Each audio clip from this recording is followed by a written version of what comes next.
Okay guys, so in this episode we're going to tackle another Book of Mormon conspiracy theory. I really like these episodes because it just shows to what lengths people will go to try to discredit the Book of Mormon.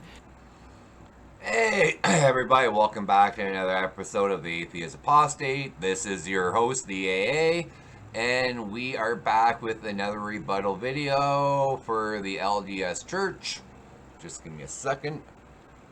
Mosquito dead. Alright, sorry. Had to take care of mosquito. Sorry, Jesus, didn't mean to. Yeah, I know I'm lying to you. I did mean to kill him. Alright, guys, we are back here with Book of Mormon claims and Joseph Smith. Did Joseph Smith use local geography for the Book of Mormon? What do I mean? There's going to be many a place in the Book of Mormon town that corresponds with other locations that existed at the time Joseph Smith, geography-wise, was alive. The claim is, and it's more than a claim, we state that Joseph Smith, and when I say we who are ex-members or non-members, state Joseph Smith used his local geography to help build the Book of Mormon up. So, and we're going to look at three different perspectives of this that all lead together. We're going to look at the authorities behind why they think it's Mesoamerica, and we're going to go in and look at the geography and show why it can't be Mesoamerica and why it had to be the North America.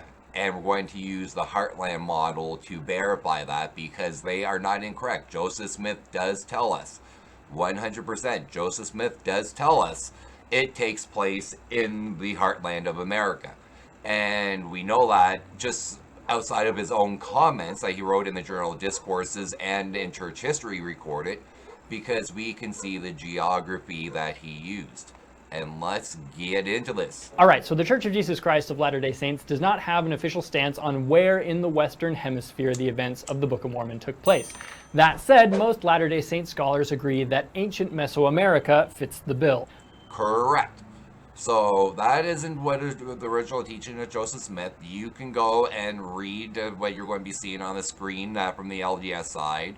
Joseph Smith later, and in one of my other videos, and it'll be at the end of this, Joseph Smith, the Heartland video, after hearing of the research being started in Mesoamerica just at his time, that was just starting to be started, thought it fit better with the Book of Mormon lands than what he had already stated himself. And we are going to hear convincing, damning, concrete evidence of Joseph Smith's own writings.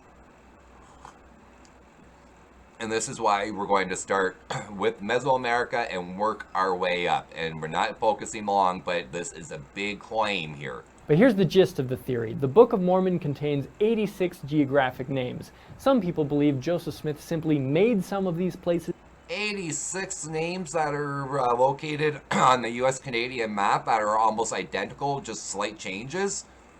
Whoa! And that's to the Book of Mormon names. Let's hear more, guys. Up based on actual geographic locations he was surrounded by. The rest of this video will be based on that assumption. Sorry to all of the Heartlanders out there. No, not sorry to all the Heartlanders out there.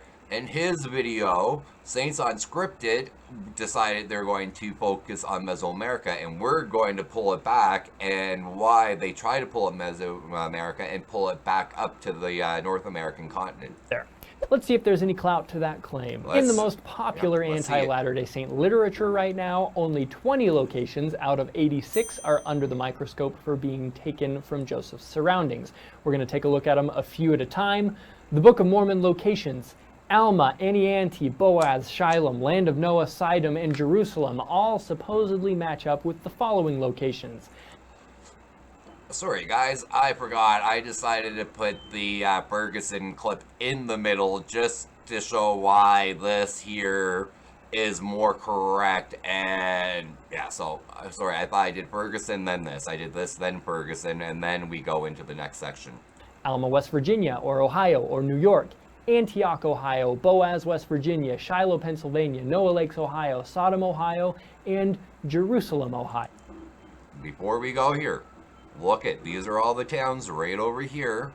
So, and he's putting up the pins, each color, you know, he's got the corresponding color. These are all locations so that are named almost exactly like the others, slight variations. And let's get on and we're going to see more. Yeah. All right, this is fair. This is Jim Bennett, and this is his CES Letters Rebuttal, and I'm going to add him in for most of this just to show how silly he is. 7. Book of Mormon geography. Many Book of Mormon names and places are strikingly similar to many local names and places of the region where Joseph Smith lived. So do you see that? That's in the green, is the CES Letters. So if you've been following these videos, you know what I'm doing here. So for those who aren't following the videos, CES Letters is a series of questions to a CES president from a dissatisfied member who is willing to answer the dissatisfied member's questions. He never ended up doing it. It became a huge anti-Mormon document, the church claims, and a former CES employee decided he was going to tackle it after all. And he gives his short and long answers to the CES. And his short answer to that claim, no, they are not. So we won't even, you know, we're going to deal with the long answer here in a second, guys. Let's deal with this long answer in a second.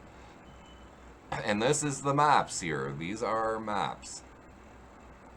Let's pause.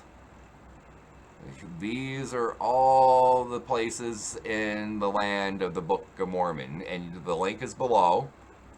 Both CES and the rebuttal to CES is below, so you can pull these maps up yourself. They're there to be pulled up. And if you go here, this is the US map. So if you go here, so you got your Jerusalem, you got your Jacobsburg, you got your Sheer Brook, you got Shiloh, Ramah, just missing the H, you know, it goes on. And we're going to deal with this a bit in detail here, but I just wanted to show you guys that what we're talking might seem pretty concerning at face value, except none of these places existed in 1830. There was one house in Jerusalem, Ohio. Did you guys hear that? None of these places existed in 1830.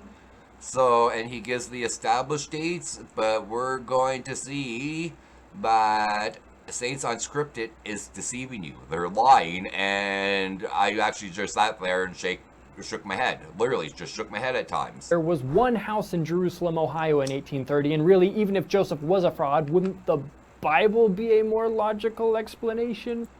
And we're going to see if you saw my screen pop up, if you saw on the screen, and we're going to go back really quickly here. New Jerusalem was prophesied in the Book of Mormon. So Joseph Smith put that this place would be built in his time.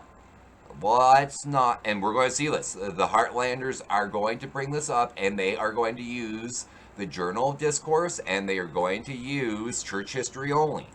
They are going to be using pro-sanctioned LDS material.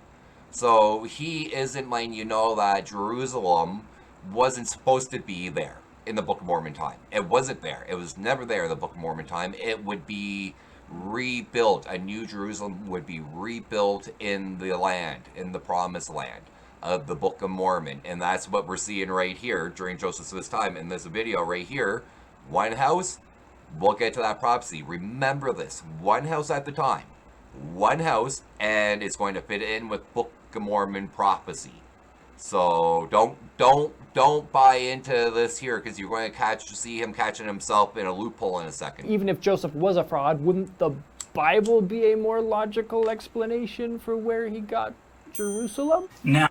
No, and here we're going to see the LDS Heartlanders, and the Heartlanders are faithful LDS believers. They follow the church, they believe in the prophets of the church, they just don't accept the Mesoamerican version of the Book of Mormon, and I agree with them. Now, for this next location, it's called New Jerusalem. Listen. I'm going to quickly show you some scriptures from 3 Nephi chapters 20 and 21, and Ether chapter 13 in the Book of Mormon, the Articles of Faith in the Pearl of Great Price, and sections 57 and 84 in the Doctrine and Covenants.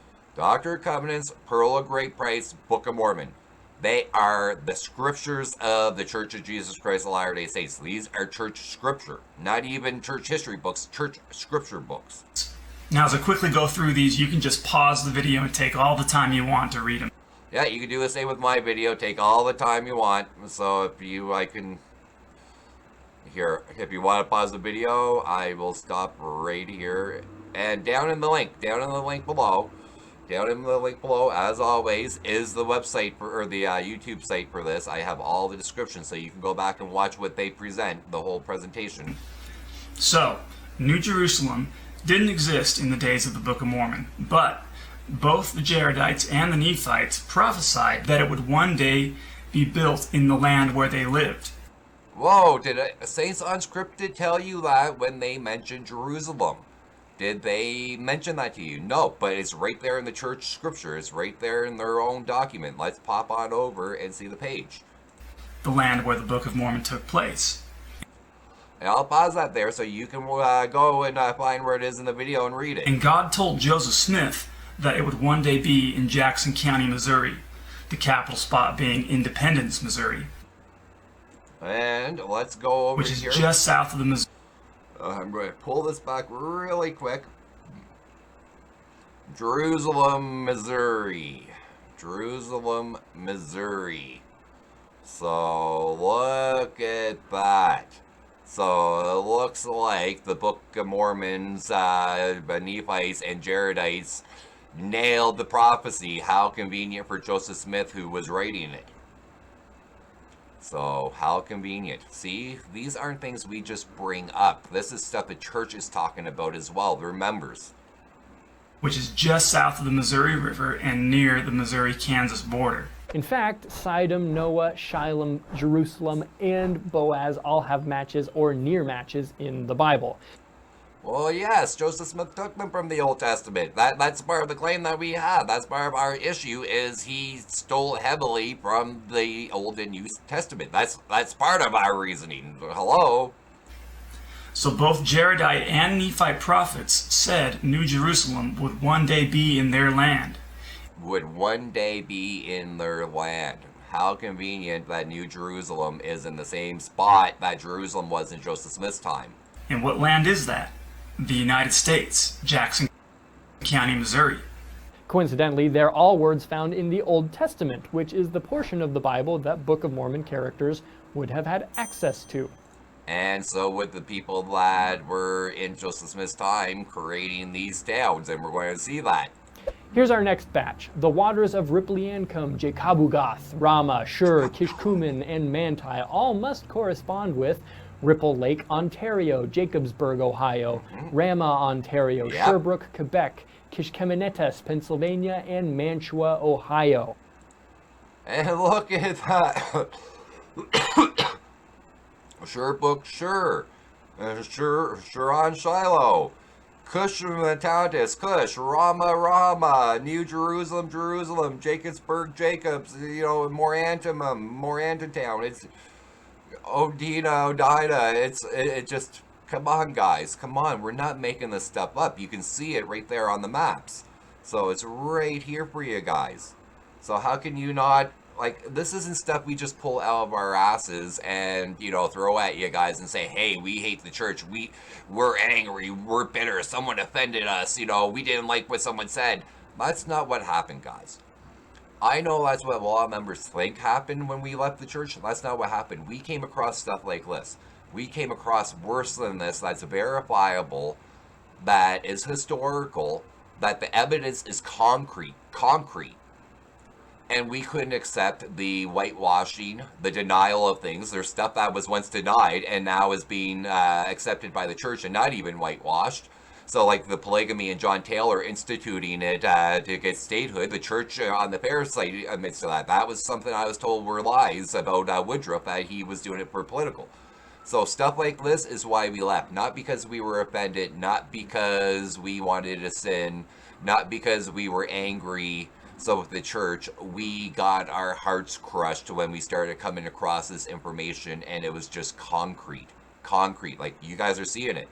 So you guys are seeing it. It's not stuff that we're denying. You pull out a map of that time period, and even today, a lot of these towns still exist. So you're going to see how Joseph Smith came up with these names. Technically, it's possible Joseph could have known about Not these technically. places. Is it likely? It is. The chances are 725 to 1. I generally don't like leaving his little clips in because I find them childish and it's distracting to his viewers. He's trying to wow them with little clips, but I like this one. New Jerusalem. New Jerusalem. And now let's go back to 1834 during Zion's Camp. Zion's Camp was a small army that...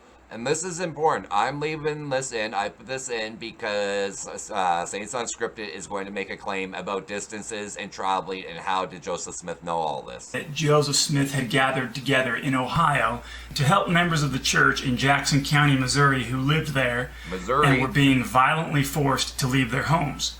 The government wouldn't help protect them, so Joseph formed Zion's Camp. A militia. He formed a militia.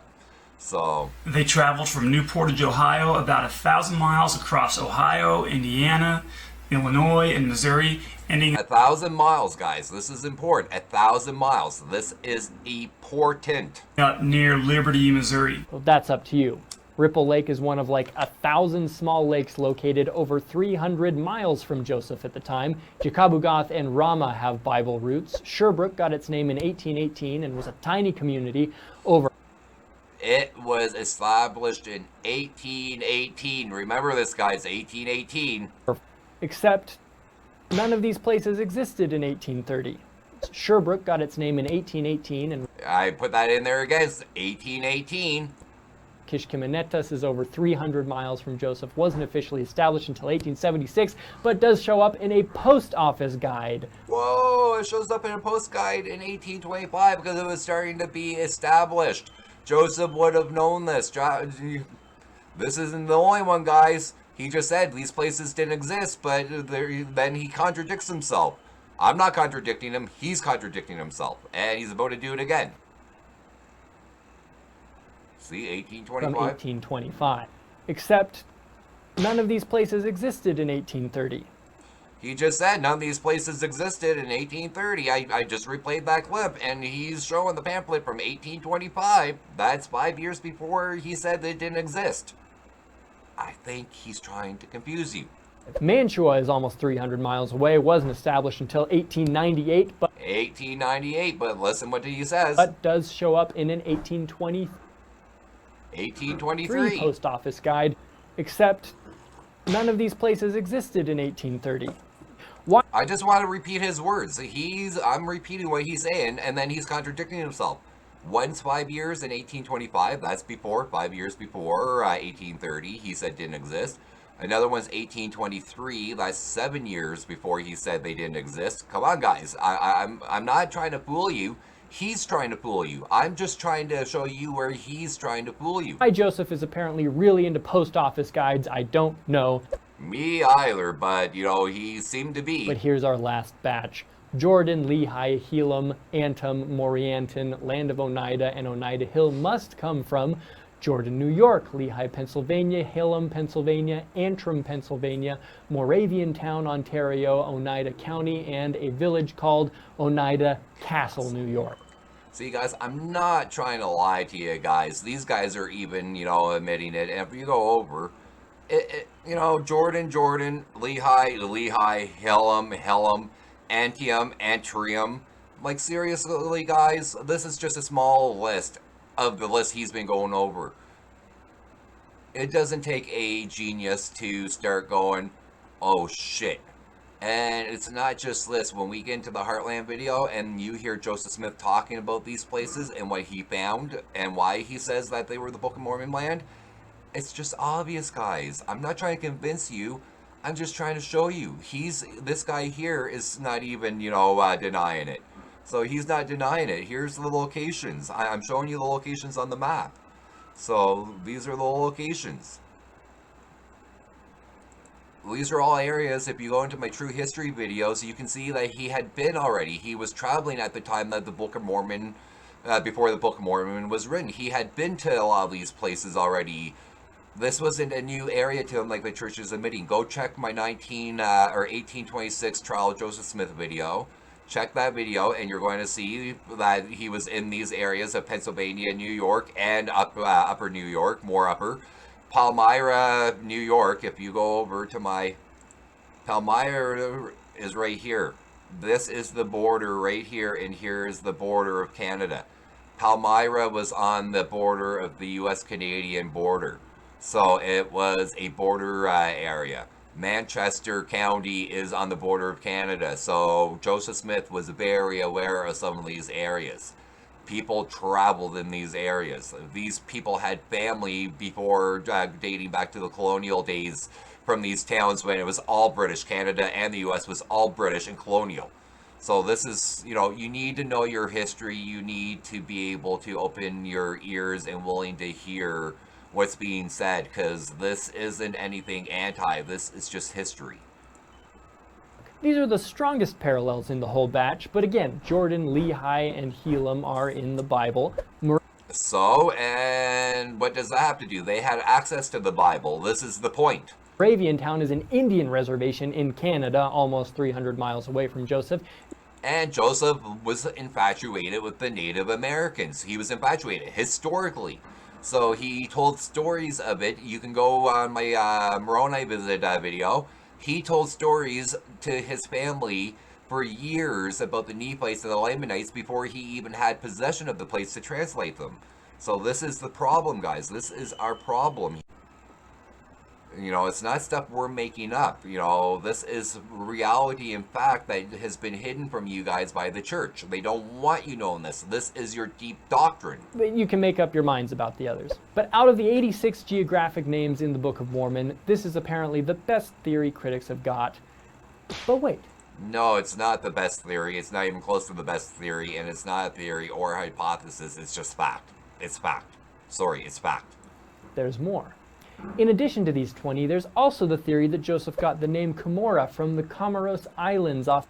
And this is important. I mentioned this in another video about the Pacific hypothesis in the Heartland video, and to give it a quick check, let's hear what it says on Scripted has to say. The coast of Mozambique, over 8,000 miles away. And to spice things up, critics are quick to point out that there's a city in this island country called Moroni. There is. Critics have struggled to piece together how Joseph would have known about Moroni, considering the fact that... Liar, liar, pants on fire, saints on Scripted. We know. That's how we know when we're going to let you know in a second. In Joseph's time, Moroni was so small that nobody has yet found a map or gazette contemporary to Joseph that goes to the trouble of identifying. Captain Kidd. Captain Kidd. Captain Kidd. Let's hear about Captain Kidd and what they have to quickly say, and I will make a little quick commentary on him. Was born in Scotland in 1654. 1654. But he would move to New York City later on to work as an apprentice aboard a pirate ship. He was a pirate. His body was kept hung over the River Thames in a cage for 3 years to serve as a warning to all other pirates. So Captain Kidd traveled the Indian and Pacific Ocean as a buccaneer, a privateer. So, and if you guys don't know anything about privateers, I'm not going to educate you here. You go learn about privateers and Mark's from the Crown to fire upon others. So anyways, Captain Kidd was a privateer and a treasure seeker. He wrote many a story about his adventures, and one of the stories he wrote is about what we just heard from Saints Unscripted, about the land of Moroni, and we're going to hear a bit more after this. But it's important because you're going to hear something very quickly, and Joseph Smith was very aware of Captain Kidd. They knew of Captain Kidd. His stories were well circulated by the time Joseph Smith came around. So, and let's hear a bit more really quick. It's been said that Kidd buried a lot of his treasure on Grand Manan in the Bay of Fundy. Grand Manan, Bay of Fundy, Canada. So, which is near Maine, not that far from Joseph Smith. Many expeditions have taken place on the west side of the island, where Kidd was said to have hidden a considerable stash. Since then, this area has been known as Money Cove, but whatever treasure Kidd stored there is yet to turn up. I'm not too, I'm originally from New Brunswick. I'm from New Brunswick, Canada.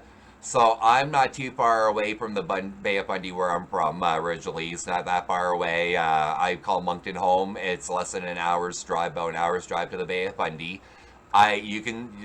We know all about Captain Kidd as well. It's in the local legend. We were all grew up on about Money Cove. Money Cove's a lore all throughout the Maritime provinces, especially the Bay of Fundy. Nova Scotia side and New Brunswick side were very, very aware of the Grand Manan Islands and the Money Cove stories. So was Joseph Smith. As we saw, Joseph Smith was a treasure seeker. So was his father. It's historically established. Then they were also charged, Joseph, for being a disorderly person in 1826. His father and him were hired on to find a treasure, Spanish treasure. They were well aware of treasure stories. So this was nothing new to the Smiths. Nothing new. And let's hear what St. Unscripted has to say more on it. Possibly just be coincidence that a name as unique as Moroni exists outside the Book Not unique. Joseph Smith got it from Captain Kidd. of Mormon. So here is the Captain Kidd part. CS Letters comments. We know where you got it from. CS Letters brings it up. Saints Unscripted is familiar, very familiar with CES Letters. They are familiar with it, so they are familiar with this argument. They know this argument.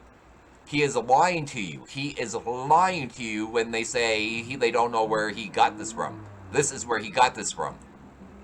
So let's go over here. So you guys can pause this and read this if you want. So the largest city capital is Comoros, formerly Cremora. So if you look down over in here, I think I end up highlighting it, you will see involving Captain William Kidd, a pirate and treasure hunter.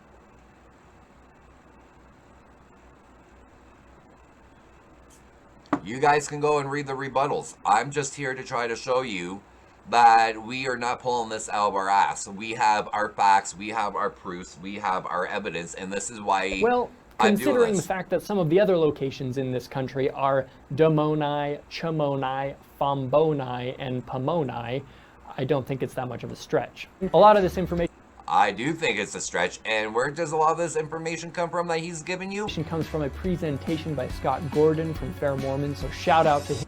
Fair Mormon, a church apologetic branch of the Church of Jesus Christ of Latter-day Saints. Fair Mormon.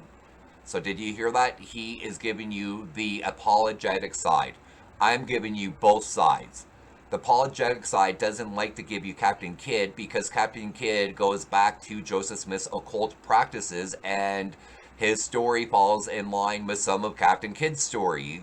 Now, would the church want you knowing that? Really? I don't think so. So what does St. Unscripted have to say? And have a great day. All right, guys, so a lot of people believe the Book of Mormon is true and a lot don't. And I don't. And I still have a copy of the Book of Mormon. With the pre-edition changes, I still have the edition that says Principal Ancestors. People who think the Book of Mormon is a hoax have been scrambling for almost 200 years now, trying to figure out how... We haven't been scrambling, and hey, is Joseph looking into a hat using a peeper stone? I thought he used the Ur and Thummim. Those are like glasses, aren't they? Why are they doing it in the hat? No. Oh, wait, that's right. The church admitted that Joseph used a peeper stone and not the Urim and Thummim. My bad. Sorry. How this young farm boy named Joseph Smith, whose own wife said he couldn't write nor dictate a coherent and well-worded letter, could have possibly produced it. All right. He's not lying to you. And in the early 1900s, James E. Talmage, for you non-members and you members, edited the Book of Mormon, changing grammatical errors and spelling errors Joseph dictated. So Joseph claimed, not us, Joseph claimed, guys, if you remember, you should have been taught this, you should know this, Joseph claimed that while he was translating the Book of Mormon using the Urim and Thummim, and the church doesn't tell us, he later abandoned that and used his peeper stone. But according to Smith himself, he could not get the next parts of the translation to come up into the stone unless he dictated word for word correctly. So are you telling me when James E. Talmage went back and edited the spelling and grammar errors that he was saying God could not spell and God had bad grammar? Because according to Smith, he translated word for word verbatim what was shown in the stone before the next series would be, brought back up again. So guys, this isn't me. This is the church's own teachings. Keeping the Faith, a short history of LDS Mesoamerican scholars by Michael R. Ash. And this is where the church is going to try to discredit a foundation that was started by a member who ended up leaving because, well, the evidence just wasn't there for the Book of Mormon. None. Yet all the evidence, according to Smith, was after Mesoamerica was discovered as Mesoamerica, and he later changed his location from the Heartland over into Mesoamerica, but Fair is going to discredit both, and we're going to show you why Fair is incorrect all around and doing some whitewashing and slandering here. Read by Ned Scarsbrick. As explained a couple of weeks ago, the Mesoamerican model made a modest appearance near the turn of the 20th century and gained a few enthusiastic but amateur supporters. So, before the turn of the century, the Heartland model was the accepted view of the Book of Mormon history. The Heartland model, and this is why we're going to be dealing with the Heartland model group coming up soon again. So, remember my Heartland video? I said they weren't right or wrong, but they weren't right either. They are more correct than not, because Joseph Smith originally taught a Heartland model Book of Mormon setting. And we're going to prove this 100%, and that's because and it's in here because the names of the places are the geography of existing U.S. places as the saints were moving across. Places that existed before Joseph Smith wrote the Book of Mormon or translated it. So this is why it's important here. Within a few decades, however, the model gained increased popularity thanks to some of the best trained LDS scholars as well as one exuberant amateur enthusiast. And this is all going to be based off of LDS scholars, not even non-LDS. Their sources are their own sources only, not even an opposite side of view, a non-biased view. Dr. M. Wells Jakeman, the father of Book of Mormon archaeology, was a young Berkeley student when he met fellow LDS student Thomas Stuart Ferguson. By the time the two met, Jakeman had already majored in history at the University of Utah with a minor in Latin. I'll be fair and let you hear what they say. Jakeman's doctoral dissertation focused on the ancient history of the Mayans. Ferguson, who was getting his degree in political science and would go on to be a successful lawyer, took an interest in Jakeman's Mesoamerican studies and eventually was involved in founding. Well, that's not necessarily correct. He got interested in Mesoamerica while he was doing his doctorate at Berkeley and started having interest, and they're trying to incorporate someone else into the story and take credit away from Ferguson. Check the historical aspect. There's actually scientific shows talking about Ferguson because of the period and what his foundation has done for helping history. With Jakeman, the Itzan Society, an early organization focused on archaeology and the Book of Mormon. I'm Lizzie Wade, and I'm a contributing correspondent for Science Magazine. Remember her? I eventually found the story of the founder, an archaeological foundation that continues to work in Mexico. A man named Thomas Stuart Ferguson, who was a Mormon and a lawyer in California. He never trained in archaeology, but when he was an undergraduate student at UC Berkeley in the 30s, he became really interested in Mesoamerica and how it related to the Book of Mormon. And he particularly became interested in testing some ideas about where the Book of Mormon took place. Why isn't she mentioning the other guy the church is mentioning? That guy came in and took over after Ferguson, guys. Yes. And so he started this archaeological and the foundation church will called the kind New of World confirm Archaeological it Foundation soon. that is headquartered in Chiapas even today. and is now under the umbrella of BYU, which is the Mormon University in Utah. An early organization focused on archaeology and the Book of Mormon. It was also at Berkeley where BYU funded, and we're going to get the proof right here. Ferguson met Milton R. Hunter, who later would co-author with Ferguson Ancient America and the Book of Mormon.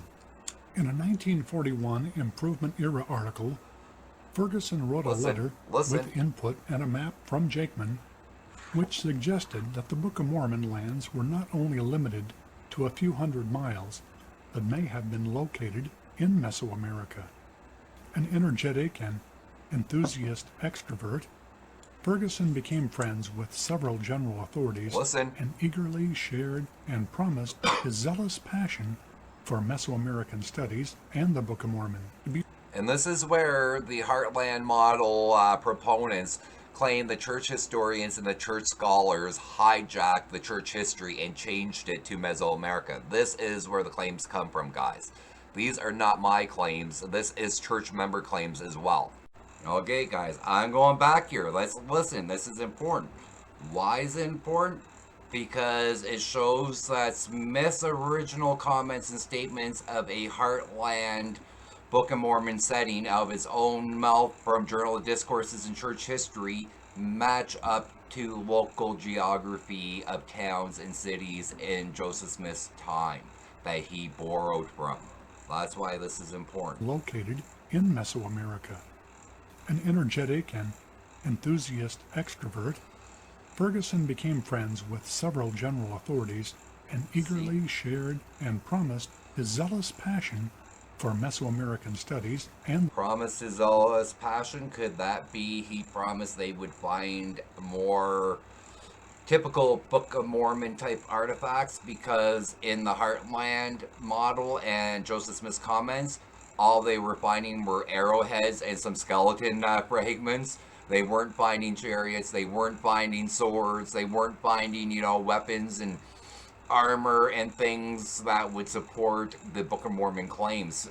But hey, they were finding some stuff similar to that in Mesoamerica that was starting to be explored, and Ferguson got an idea that it might actually be down there. It sounded more realistic. Let's keep on going. The Book of Mormon. BYU President Howard S. McDonald and Elder John A. Whitsoe and recommended that the BYU establish a Department of Archaeology. He's the one that pushed for the archaeological department, and this is how his company got funded, his organization. Suggesting that they hire Jakeman to organize the department. And to hire Jakeman, the godfather of Book of Mormon archaeology in Mesoamerica. Remember that, they said that. The suggestion saw fruition in 1946. In 1952, Ferguson was instrumental in the founding of the New World. Instrumental? No, he founded it. It was his foundation. He founded it, and BYU, through his hard work, funded it. Archaeological Foundation, NWAF, including John L. Sorensen. Yes, John L. Sorensen. Remember I said hold on, because we're going to hear Bill Jacobson being the godfather of Book of Mormon archaeology. Well, here's the grandfather, the granddaddy here of the final say on Book of Mormon archaeology is Sorensen in the Mormon world. A recent graduate student with an MA in archaeology. Listen. In 1962, Sorensen received his PhD in anthropology from UCLA, and just more than a decade later would move the study of ancient America and Book of Mormon to new heights. He advanced the Mesoamerica model. He advanced it. That's why I say he's the Jacobson may be the granddaddy, but this is the or great granddaddy, but here's the granddaddy right here. By 1975, Sorensen had spent more than a quarter of a century researching the Mesoamerican landscape and the ancient cultures of the people who once inhabited those lands. And this is important, guys. It is, because it sets up the Heartland Model, and the Heartland Model is extremely important. Like I said not too long ago, the Heartland Model proponents believe that these are the guys that hijacked the history, you know, that the historians and the scholars of the church have hijacked it over a century ago and changed the narrative to Mesoamerica, and the big push was here. This is their big push, and they prove it wrong, and we're proving it wrong through Joseph Smith. But we need to know this because we have to know why we moved from the heartland down here. So we did not have, Ferguson was not finding, through Joseph's writings and the church history, Joseph finding chariots. He didn't find armor, he didn't find swords, he didn't find anything like that. They found somewhat similar, because there was only obsidian being used down there, no steel work. So, but they were finding obsidian weapons, and they were finding cuneiform tablets, and they were finding statues, stuff that sounded more like was in the Book of Mormon. And that's when Smith changed his mind to say it happened down in Mesoamerica. And that's where the Heartland Model proponents say the church historians changed his words, and that's all a lie. But we're going to show that that isn't true. The Heartland Model group is correct in the fact that Smith did say that it was in the Heartland, but they are wrong because Smith later changed his own mind, and there's no doctoring on it. There was no doctoring. During this time, he formulated many thoughts regarding the Book of Mormon and how it matched what he had learned from his field work and academic endeavors. At the behest of his friend David Palmer, who held similar views, Sorensen put together 1984 were so who held similar views, impressed that they recommended he seek a wider LDS audience. LDS audience. An editor at the Ensign magazine invited Sorensen to share some of the highlights of his research. This two-part series was submitted in 1983 and published in the September and October 1984 issues. By the time Sorensen had submitted his article for the Ensign, nearly 1,500 copies of his manuscript were being circulated among the friends of friends who were originally given copies by Sorensen. The manuscript was updated and polished, and in 1985 was printed by Farms and Deseret Book under the title Farms. That was the organization that was the official apologetic group for the LDS Church for the longest time, under the Neil A. Maxwell Institute, which is a branch underneath Brigham Young University. So Farms was later replaced with Fair. Fair and Farms were running at the same time, but Farms was still the official branch, and they got phased out for Fair Mormon. So let's go this way and point this way. There we go. These guys. They became the official apologetic branch. So Farms was the group before that. An ancient American setting for the Book of Mormon. Sorensen raised the bar for the New World Book of Mormon scholarship. While some of the ideas in his book have been rejected or modified by either himself or subsequent scholars, What was that? What was this? What, rejected? And Deseret Book under the title An Ancient American Setting for the Book of Mormon. Sorensen raised the bar for the New World Book of Mormon scholarship. While some of the ideas in his book he raised the bar, but have been rejected or modified by either himself or subsequent scholars.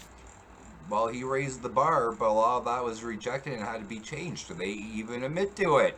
Because Smith didn't preach a Mesoamerica Book of Mormon. He based it off the local geography of his heartland. Oops. Nearly all Book of Mormon scholars recognize that anyone discussing the Book of Mormon in an ancient New World setting would have to engage the arguments and evidence presented by Sorensen.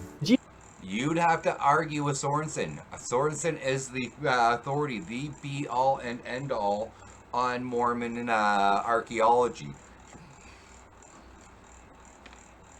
And even though they said it's been disputed and he's had to change his stance, to conform to the modern stance, he's still the be-all and end-all. Let's hear what Saints Unscripted has to say, because now we're getting back to the Heartland Model. Because Sorensen isn't the be-all and end model. Mesoamerica is not the location. So go watch my Book of Mormon video that I did disproving it with, you know, some artifacts and animals and other things. Now let's get on to why Joseph Smith taught a Heartland model. We have a Heartland model and how it corresponds to Joseph Smith using his local geography. So, and we're going to use Saints Unscripted again to help us out. Geographic descriptions within the Book of Mormon itself are remarkably consistent with each other, but none of the New World names they mentioned then have been tied to any specific archaeological sites today. So see, okay, this is why Ferguson is important, because the claims of the church started with the Mesoamerica and Smith gained interested in it, and then we got Ferguson who started the church interested in it. Ferguson, I think it was what, 25 years, something like that, in 25 years, this is the 1970s, after finding zero evidence of the Book of Mormon. Zero evidence. Go check Ferguson. He left the church. He got dissatisfied. He had to come to the conclusion with zero evidence in Mesoamerica to support, and they found a lot. We're going to see. We're going to find out here. They're going to try to downplay it again. So, but he couldn't, he finally had to admit that it was bunk, and if the church is wrong, or if the Book of Mormon is wrong, Joseph Smith is wrong. If Joseph Smith is wrong, the Book of Mormon is wrong. That's what Benson taught. Ezra Taft Benson, a prophet of the Church of Jesus Christ of Latter-day Saints. So, and Ferguson and myself both had to agree, well, the Book of Mormon is wrong, so that means Smith is wrong, and we knew Smith was wrong, so that means the Book of Mormon is wrong, and the church is false. It wasn't, you know, we went off of what Ezra Taft Benson told us. So what does Saints Unscripted have to tell us? So we don't have a reference point to anchor any specific orientation of Book of Mormon geography. Liar, liar, pants on fire. I don't like to have to call out a liar, liar, pants on fire. Saints Unscripted does this often. So does Fair. I've called them out, and here is the proof and the evidence why he is lying to you. So as this foundation, the NWAF, directed many really low... And this is not an anti-Mormon, clip here. So this is from a science channel just talking about the history of this foundation and what they did. It's actually pro. So it's pretty pro. Large-scale excavation in the 50s and 60s. The key sites are Chiapa de Corso and Izapa. That should come as no surprise because, in the words of archaeologist Mark Wright, we do not know the ancient names of the vast majority of ancient Mesoamerican cities. Well, true, but we do know the locations of where a lot of them are. And they've dug up, because they're going to make a claim here, but they've dug up enough to get a story together. You can go on the internet and find several reputable channels, a History Channel, Discovery Channel, a lot of big channels. So are doing documentaries on the Maya, the Incan, so the Aztec, you name it, they've got documentaries, and they can tell you the gods, they can tell you some of the sports, they can tell you about the sacrifices. We do not know the ancient names. Well, we're discovering them, and none of them sound, as we discover them, sound like Book of Mormon names because none of them were based off of Joseph Smith's local geography in South America. That's why the ones in his local geography match up to the Book of Mormon names. That's why the Heartland model is actually not wrong. So one thing you've got to understand is that when it comes to Book of Mormon archaeology, we're not even totally sure where to start looking. And he loves doing these little clips, and I thought this was a cute one, so let's add it in. We'll follow that trail. What trail? On top of What trail? Exactly, what trail? There's zero trail. that, those estimates were made before all of this great LiDAR laser tech came out, which has revealed just how... LiDAR. And the Heartland model proponents use LiDAR as well. That's a ground-penetrating radar. They have used it as well in the Heartland for their case. So both the Mesoamerican and the Heartland model are using the same freaking line of defense for their case. blind we've been to vast ruins hidden beneath the Mesoamerican jungle camp. And that's true. We have been blind. They have been finding, especially in Guatemala and some of those areas, they're finding areas within the jungle foliage. It's awesome. And they're trying to get permission to go in there and excavate. But all they're going to find is the same stuff they found in all the other, places. They're pretty sure of that. That's what they said. It's just to see what the extent of it was. Canopy.